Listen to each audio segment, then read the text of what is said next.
आज से करीब 100 साल पहले इंसान द्वारा बनाया गया कैमरा कुछ इस तरह का दिखाई देता था, जो कि आज बदलकर कुछ ऐसा रूप ले चुका है। ये तो सिर्फ एक एग्जाम्पल है इस बात का कि टेक्नोलॉजी इतने कम समय में कितनी तेजी से बदलकर डेवलप हो रही है। जहां एक तरफ तो इंसानी सभ्यता काफी तेजी से एडवांस हो रही है, वहीं दूसरी तरफ पास्ट में मौजूद चीजें विलुप्त होकर अपना अस्तित्व खो रही हैं। ऐसे में जो कुछ भी आज हमारे पास मौजूद है, हो सकता है कि फ्यूचर में वो ना रहे, और अगले 100 सालों में हमारी धरती पर कितना बड़ा बदलाव आने वाला है, इसका तो हम और आप शायद कल्पना भी न कर पाए। लेकिन आज के साइंटिस्ट ने फ्यूचर की कुछ पॉसिबिलिटीज के बारे में प्रेडिक्ट किया है, जिससे ये पता लगाया जा सकता है कि आने वाले समय में इंसान का भविष्य कैसा होगा। तो आज की यूनिवर्स एडवेंचर के इस एपिसोड में हम बात करेंगे कुछ ऐसी घटनाओं के बारे में जिन्हें आप अगले 100 सालों में होते हुए देखेंगे।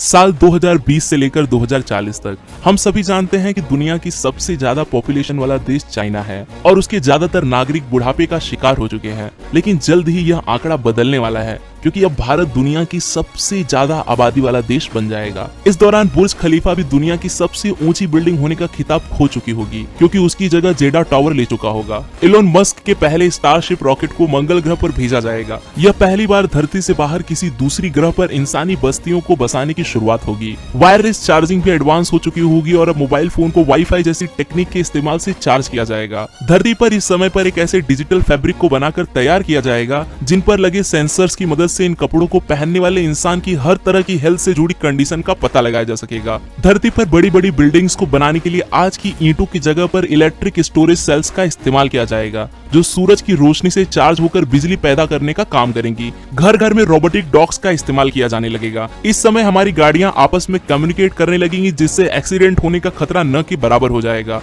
भविष्य में टाइटेनियम डाइऑक्साइड का इस्तेमाल बिल्डिंग से लेकर कपड़ों तक पर किया जाएगा, जिससे बिल्डिंग्स पर धूप पड़ने से ही वो अपने आप साफ होकर कई सालों तक नई की तरह चमकती रहेंगी। यहाँ तक कि हमें अपने कपड़ों को भी धोने की जरूरत नहीं पड़ेगी। उन्हें भी सिर्फ धूप में रखने भर से ही उन पर मौजूद हर तरह के दाग और धब्बे अपने आप ही गायब हो जाएंगे।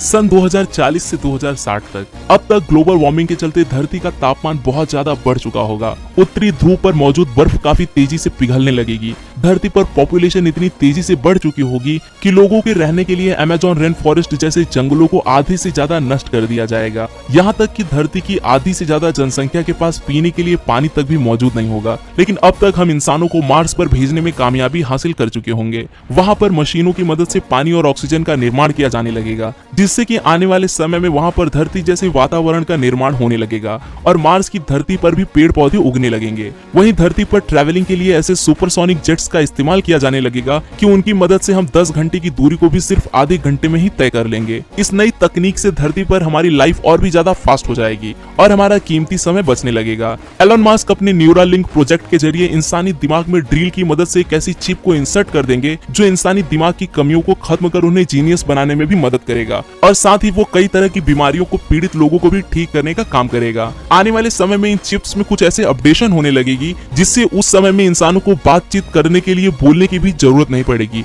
वो सिर्फ इस चिप की मदद से एक दूसरे से बात करने लगेंगे। मेडिकल साइंस इतनी इंप्रूव हो चुकी होगी कि इंसान के खराब हो चुके ऑर्गन्स को 3D bio printed artificial organ से रिप्लेस कर दिया जाएगा। यहाँ तक कि कुछ ऐसी टेक्नोलॉजीज भी आ जाएंगी जिससे इंसान मौत पर तो जीत हासिल नहीं कर पाएगा, पर हाँ उसकी मदद से इंसानी एजिंग की प्रोसेस काफी स्लो हो जाएगी। और 2060 के अंत तक इंसान दिमाग पर इतना ज्यादा काबू पा चुका होगा कि भविष्य के दिमाग को प्रिजर्व कर उसे हाई डिस्क के अंदर स्टोर किया जा सकेगा। और आने वाले समय में उस व्यक्ति की मौत हो जाने के बाद भी उसके उस दिमाग को किसी रोबोटिक बॉडी में ट्रांसफर कर दिया जाएगा और एक तरह से वह व्यक्ति फिर से जीवित हो जाएगा। मेडिकल साइंस में यह समय ऐसा होगा जब सिर्फ एक ही टीके की मदद से हर तरह की बीमारियों का इलाज किया जा सकेगा, और उस समय शायद ही 100 साल से पहले किसी इंसान की मृत्यु हो पाएगी। अब नजर डालते हैं 2061 से लेकर 2100 तक की घटनाओं पर। इस समय तक मार्स पर इंसान की आबादी करीब 3 लाख तक जा पहुंचेगी और पिछले कई हजार सालों में विलुप्त हो चुके कई जानवरों को उनके डीएनए की की मदद से फिर से जिंदा कर दिया जाएगा।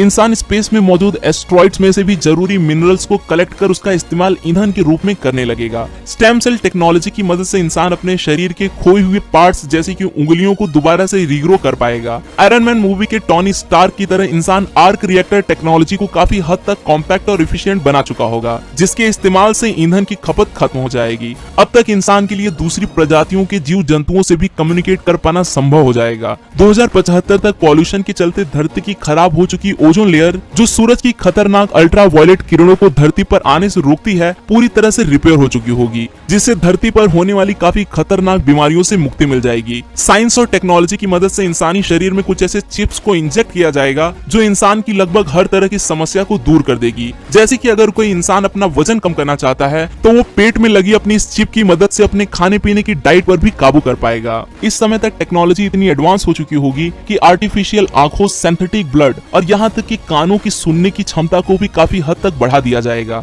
यह समय ऐसा होगा कि जब लोग प्राकृतिक तरीकों की जगह पर कृत्रिम तरीकों से ज्यादा जीवित रह पाएंगे। नैनो टेक्नोलॉजी की मदद से आर्टिफिशियल ब्रेन का भी निर्माण किया जाएगा। इंसानी दिमाग को कंप्यूटर से जोड़कर इसकी क्षमता को इतना ज्यादा बढ़ा दिया जाएगा कि वह ऐसी परेशानियों को भी आसानी से हल कर पाएगा जिन्हें एक नॉर्मल दिमाग की मदद से हल कर पाना संभव नहीं था। उस समय एक तरह से हमारा दिमाग ही कंप्यूटर का रूप ले लेगा और इंसान का लाइफ स्पैन बहुत ज्यादा बढ़ जाएगा। करीब 21वीं सदी के अंत तक मौसम में आने वाले बदलावों के कारण अमेज़न रेन फॉरेस्ट का 80% तक हिस्सा पूरी तरह से नष्ट हो चुका होगा। इसका नतीजा यह निकलेगा कि धरती पर हर जगह ही सूखा पड़ने लगेगा। इस समय तक समुद्र के नीचे टनल्स का निर्माण कर वहां पर काफी तेज गति से चलने वाली ट्रेन्स को बनाया जाएगा। मैग्नेटिक टेक्नोलॉजी से चलने वाली इन ट्रेन्स की स्पीड तकरीबन 4000 माइल्स प्रति घंटे तक होगी। इस समय तक आर्टिफिशियल इंटेलिजेंस ट्रांसपोर्ट सिस्टम को ऑपरेट करने लगेगी। यह समय ऐसा होगा जब इंसान मैग्नेटिक पावर की मदद से ट्रैवल कर कुछ ही मिनटों में हजारों मील लंबा सफर भी तय करने लगेगा। बेसिक मॉलिक्यूलर असेंबलर्स की मदद से इंसानी खाने को मशीन के द्वारा बस एक बटन दबाकर ही तैयार किया जाएगा। सन 2100 तक अंटार्कटिका की लगभग सारी बर्फ पिघल चुकी होगी और इस बर्फ के पिघलने के कारण समुद्र के पानी का स्तर तकरीबन 7 फीट तक बढ़ चुका होगा, जिससे समुद्र के किनारे पर बसे कई देश पानी में डूब चुके होंगे। लेकिन उस समय वेस्ट अंटार्कटिका के सूख जाने की वजह से वहां पर डेवलपमेंट का कार्य काफी तेजी से बढ़ने लगेगा। इंसान यहाँ पर काफी एडवांस ऊंची इमारतों का निर्माण करने लगेगा। नतीजतन धरती के इस एरिया में भी जनसंख्या काफी तेजी से बढ़ने लगेगी। धरती पर मौजूद सबसे खूबसूरत वाटरफॉल यानी कि नाइग्रा फॉल्स का वजूद भी अब पूरी तरह से खत्म हो चुका होगा और ऐसी भी संभावना है कि उस समय 1 किलोमीटर से भी ज्यादा डायमीटर जितना बड़ा एक एस्ट्रॉइड आकर धरती से टकरा जाए और धरती से समस्त जनजीवन को ही नष्ट कर दे। अब ये धरती से टकरा ही जाएगा ये पूरी तरह से जरूरी नहीं है, क्योंकि उस समय तक इंसान कुछ ऐसी टेक्नोलॉजी को बना चुका होगा जो धरती को किसी भी बड़े एस्ट्रॉइड से टकराने से बचा सके। हालांकि उस समय तक इंसान टेक्नोलॉजी की मदद से लगभग हर एक क्षेत्र में ही इतनी उन्नति कर चुका होगा कि अब धरती पर से इंसान की मौजूदगी को मिटा पाना लगभग असंभव ही हो जाएगा। लेकिन फिर भी भविष्य में धरती पर कुछ ऐसे इवेंट भी हो सकते हैं जिनकी वजह से इंसानी सभ्यता पूरी तरह से खतरे में आ सकती है।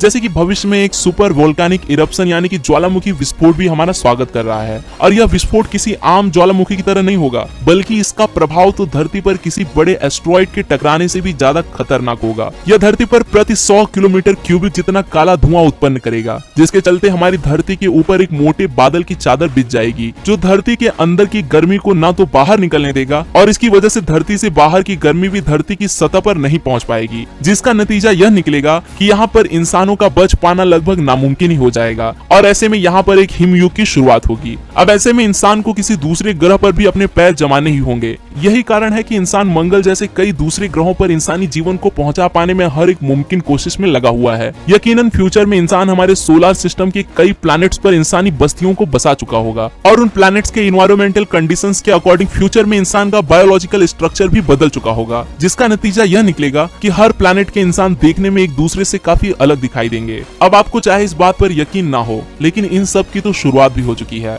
एलन मस्क की स्पेस एक्स और दुनिया भर की स्पेस से जुड़ी एजेंसियां इंसानी जनजीवन को किसी तरह से धरती से बाहर स्पेस में पहुंचाने पर जुटे हैं। एलन मस्क तो स्पेस एक्स के सबसे एडवांस रॉकेट स्टारशिप को 2018 से मंगल ग्रह पर पहुंचाने के काम में लगे हैं, जिसके चलते वह इंसानों को मंगल पर पहुंचाने से पहले वहां पर इंसानी जीवन को बसा पाने के लिए जरूरी सामान को इंसान से पहले ही पहुंचा देना चाहते हैं। लेकिन आखिर यह सारा काम कैसे किया जाएगा? क्या सच में एलन मस्क साल 2100 तक लाखों की संख्या में इंसानी आबादी को मार्स तक पहुंचा पाने में कामयाब हो पाएंगे? अगर एलन मस्क की बात करें तो उन्होंने इन सभी सवालों पर हामी भरते हुए इसका जवाब काफी पॉजिटिवली दिया है। तो क्या आप जानना चाहते हैं कि इंसान को मार्स तक आखिर कैसे पहुंचाया जाएगा, कैसे वहां पर नए सिरे से जीवन की शुरुआत की जाएगी और आखिर वहां पर इंसान का रहन सहन और खाना पीना कैसा होगा? अगर जानना है तो मुझे कमेंट्स में अपनी राय जरूर बताएं। मैं आपके इन सारे सवालों के जवाब में एक अलग से पूरी वीडियो लेकर जल्द ही हाजिर होऊंगा। अगर ये वीडियो अच्छी लगी हो तो इसे लाइक करें और आप इस वीडियो के बारे में क्या सोचते हैं मुझे कमेंट्स में जरूर बताएं। फिर मिलता हूँ आपसे ऐसी एक और अमेजिंग वीडियो के साथ,